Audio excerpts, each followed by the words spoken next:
Hello students, previous video में हमने start कर दिया था, वो था फ्रिक्शन। ठीक है, यानी कि फ्रिक्शन क्या होता है, कैसे काम करता है, ये हमने देख लिया था। हमने कहा था कि अगर किसी स्टेबल बॉडी पर अगर अपन फोर्स लगाते हैं तो अपोजिट डायरेक्शन में एक और फोर्स क्रिएट हो जाता है, वही क्या कहलाता है, फ्रिक्शन कहलाता है। ठीक है, फ्रिक्शन में हमने दो तरीके के पढ़े थे, एक था स्टैटिक फ्रिक्शन और काइनेटिक, मतलब क्लासीफाई किया था, जिसमें से हमने स्टैटिक फ्रिक्शन को पढ़ा था कि स्टैटिक फ्रिक्शन क्या होता है। ठीक है, फ्रिक्शन जो है उसमें स्टैटिक फ्रिक्शन पढ़ा था। स्टैटिक फ्रिक्शन क्या होगा, हमने कहा था कि स्टैटिक फ्रिक्शन तब तक वर्क करेगा जब तक बॉडी स्टेबल है। बॉडी ने मूव करना शुरू कर दिया तो एक दूसरा फ्रिक्शन काम करना शुरू कर देता है, और वो है काइनेटिक फ्रिक्शन। उसके बारे में हम आज पढ़ेंगे और स्टैटिक फ्रिक्शन को कंप्लीट करेंगे। कंप्लीट नहीं हुआ था स्टैटिक फ्रिक्शन हमारा। ठीक है, तो static friction is produce when an stable object is moved by applied a force. इस अप्लाई फोर्स करना ज़रूरी है, फोर्स अप्लाई करोगे तो ही स्टैटिक फ्रिक्शन एक्टिव होता है। अदरवाइज़ कोई चीज़ अपनी जगह पर स्टेबल है तो वो स्टेबल ही रहेगी, वहाँ पर कोई ना तो आप फोर्स अप्लाई कर रहे हो तो अपोजिट डायरेक्शन में कोई और फोर्स भी क्रिएट नहीं हो रहा, मतलब फ्रिक्शन भी नहीं है। समझ में आ गई? ठीक है, फिर हमने आगे देखा था फोर्स को जैसे जैसे बढ़ाएंगे वैसे वैसे स्टैटिक फ्रिक्शन भी बढ़ता है। तो स्टैटिक फ्रिक्शन जो है वो बॉडी को स्टेबल या रेस्ट पोजीशन में रखने का प्रयास करता है, वही क्या कहलाता है, स्टैटिक फ्रिक्शन कहलाता है। ठीक है, अब ये देखा गया है एक्सपेरिमेंटली, इट इज़, आगे चल रहा है अपन, it is experimentally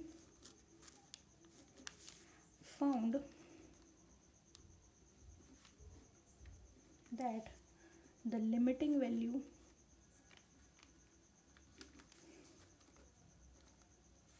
of static friction, limiting value से मतलब मैक्सिमम वैल्यू है ना, एक लिमिट है, मतलब या तो मैक्सिमम होगी या मिनिमम होगी, हम मैक्सिमम की बात कर रहे हैं। तो ये एक्सपेरिमेंटली देखा गया है कि limiting value of F S maximum जो होती है, it is independent of the area of contact,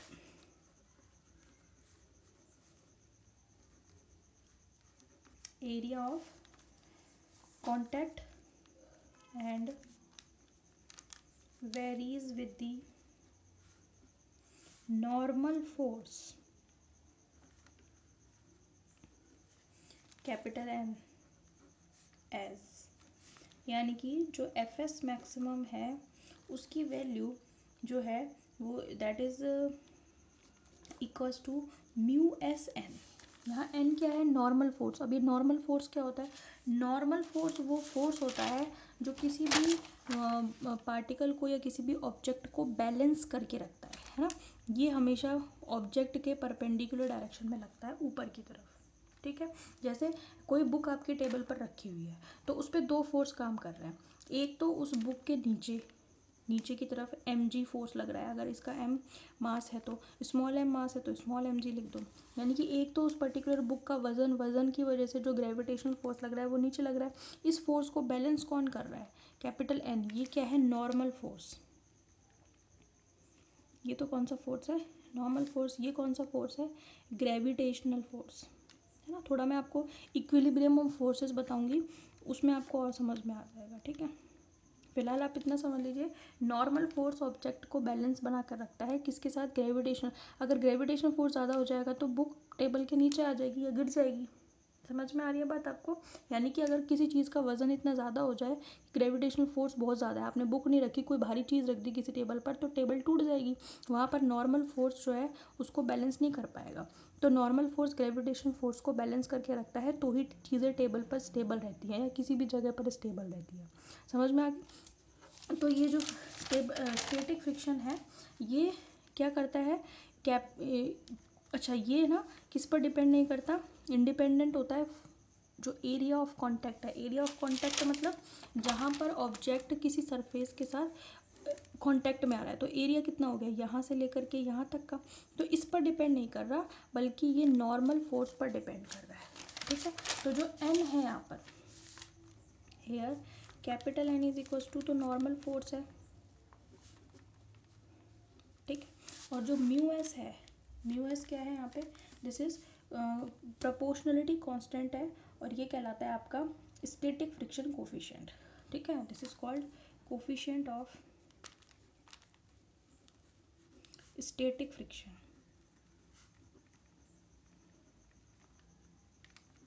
समझ में आ गई। और ये जो स्टैटिक फ्रिक्शन है ना, तो ये जो आपका स्टैटिक फ्रिक्शन है maximum value, this can be written as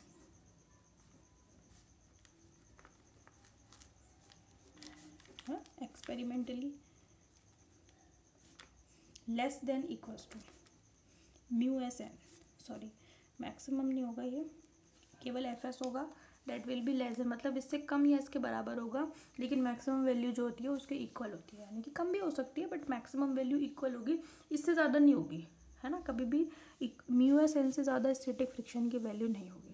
ठीक है, तो एफ एस जो है that is will be less than equals to mu S N हो सकता है, उसके बराबर हो सकता है, तो मैक्सिमम वैल्यू हो गई mu S N. Mu S क्या है, this is coefficient of static friction, numericals में काम आएगा तो वो आपको इसकी वैल्यू दे देगा, नॉर्मल फोर्स की वैल्यू दे देगा, आपको दोनों को मल्टीप्लाई करके क्या निकालना है, स्टैटिक फ्रिक्शन निकालना है। ठीक है, मैक्सिमम निकालनी है वैल्यू या जो भी है वो आपको इस तरीके से निकालनी है। ठीक है, तो ये हो गया आपका स्टैटिक फ्रिक्शन। ठीक है, तो अगर अप्लाइड फोर्स क्या हो जाए, ज़्यादा हो जाए, है ना, तो क्या होगा, बॉडी चलना शुरू कर देगी, बॉडी बिगिंस टू स्लाइड, जैसे किसी भी ज़मीन पर मैं बॉक्स को धक्का दे रही हूँ, है ना, मतलब पहले वो रखी हुई है, बॉक्स जो है वो किसी ज़मीन पर रखा हुआ है, तो वहाँ पर न तो मैंने कोई फोर्स अप्लाई किया, तो स्टैटिक फ्रिक्शन भी नहीं है, क्योंकि मैंने कहा ना कि स्टैटिक फ्रिक्शन तब एक्टिव होता है जब फोर्स अप्लाई किया जाता है, तो आपने फोर्स तो अप्लाई किया नहीं, तो स्टैटिक फ्रिक्शन भी एक्टिव नहीं हुआ। जैसे ही आपने थोड़ा सा धक्का देना शुरू किया, धक्का देना शुरू किया है, उसने बॉडी ने मूव करना शुरू नहीं किया है, ध्यान रखना।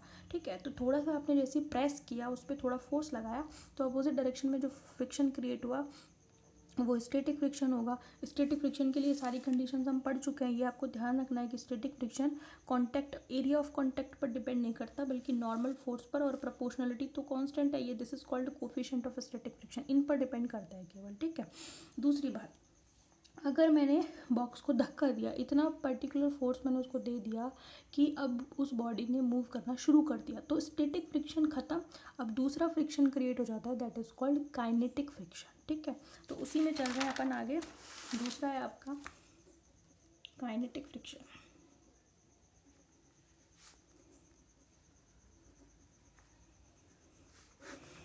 ठीक है, इसमें क्या होगा, if the applied force capital F exceeds, exceeds मतलब बढ़ाया जाता है, ठीक है, exceeds then body or object begins to move, ठीक है, on the surface, ठीक है, then static friction will be neutral, and now a new friction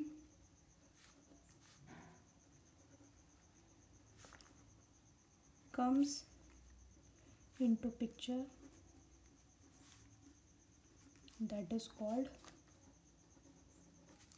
kinetic friction.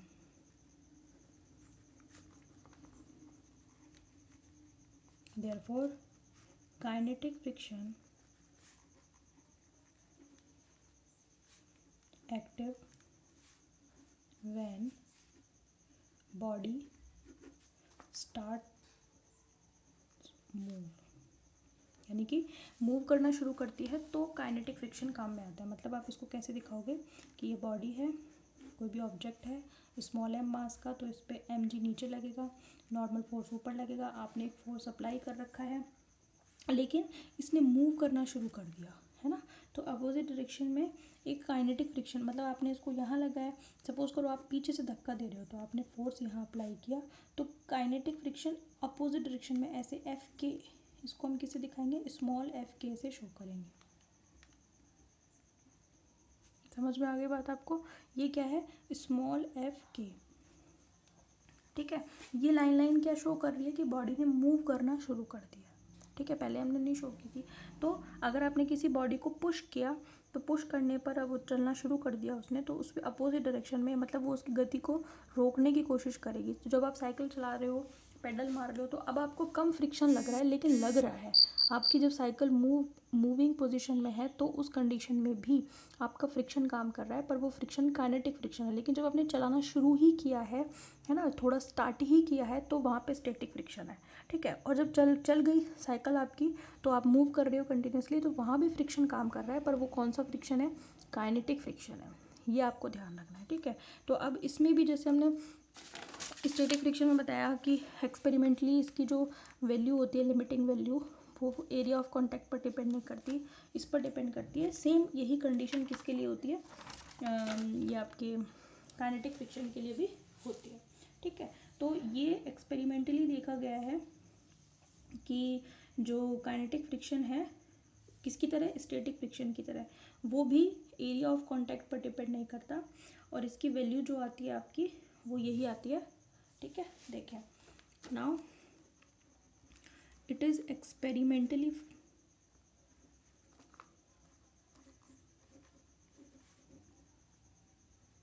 found that like static friction,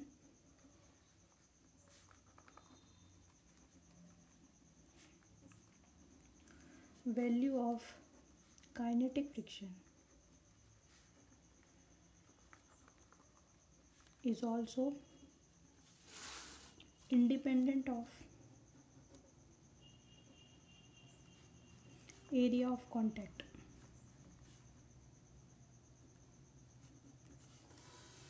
ठीक है। और ये इसके लिए क्या एक्सप्रेशन होता है ना, जैसे हमने इसके लिए लिखा था स्टैटिक फ्रिक्शन के लिए, ठीक है। ये भी वेरी करती है विद नॉर्मल फोर्स, ठीक है, sorry, and varies with the normal force else, यानी कि एफ के जो होता है दैट इज म्यू के एन, बस यहाँ पे कोफिशिएंट चेंज हो जाता है। वहाँ पर कोफिशिएंट ऑफ स्टैटिक फ्रिक्शन था, यहाँ पे कोफिशिएंट ऑफ काइनेटिक फ्रिक्शन आ जाता है, ठीक है, जैसे इसके लिए आया था, ठीक है। हेयर कैपिटल एन तो नोन है आपका, अब आप जानते हो इसके बारे में। This is normal force and mu k is coefficient of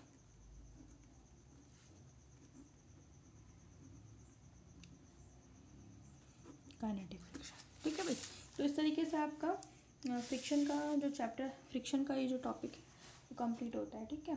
friction में आपको ये पता चला कि फ्रिक्शन बेसिकली होता क्या है, फ्रिक्शन क्या होता है, उसमें से आपका काइनेटिक फ्रिक्शन क्या होता है, स्टैटिक फ्रिक्शन क्या होता है, फ्रिक्शन कहाँ काम आता है, क्यों काम आता है, क्यों ज़रूरी है, ठीक है। बिना फ्रिक्शन के लिए तो काम ही नहीं चलेगा भाई, कुछ भी नहीं चलेगा अगर फ्रिक्शन नहीं होगा तो मैंने आपको बताया फ्रिक्शन एक लिमिटिंग वैल्यू तक ज़रूरी होता है। अगर बहुत कम है तो भी प्रॉब्लम है, कुछ भी नहीं चल पाएगा, हम भी नहीं चल पाएंगे, हमारी चीज़ें भी नहीं चल पाएंगी, सब इधर उधर भगेंगी, क्योंकि अगर स्लाइड करेंगी सभी चीज़ें, सरफेस इतना स्मूथ हो जाएगा तो कोई भी चीज़ अपनी जगह पर स्टेबल नहीं होगी। तो वो सब ड्यू टू फ्रिक्शन होती है, केवल फ्रिक्शन की वजह से नहीं होती, और भी फोर्सेस काम करते हैं, तो वो भी हम इक्विलिब्रियम ऑफ फोर्सेस पढ़ेंगे तो वहाँ पे और डिटेल में पढ़ेंगे उसको। तो बेसिकली फ्रिक्शन जो है वो हमारी लाइफ का हिस्सा है, वो ज़रूरी है, बिना इसके काम नहीं चलेगा, ठीक है।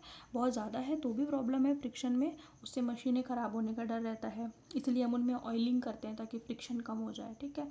आपने घरों में भी मशीन देखी होगी, वो जो जिससे कपड़े सिलते हैं उसमें भी अपन ऑयलिंग करते हैं, तो ये ज़रूरी है ये सारी चीज़ें, ठीक है। तो इस तरीके से चीज़ें काम करती हैं। अब हम अगला टॉपिक जो इसमें लेंगे वो इक्विलिब्रियम फोर्सेस ही लेंगे, इससे नेक्स्ट टॉपिक जो होगा, ठीक है। और फिर क्वेश्चन जो होंगे उस पर बेस्ड तो वो भी कर लेंगे अपन हैंड टू हैंड, ठीक है। Okay, thank you.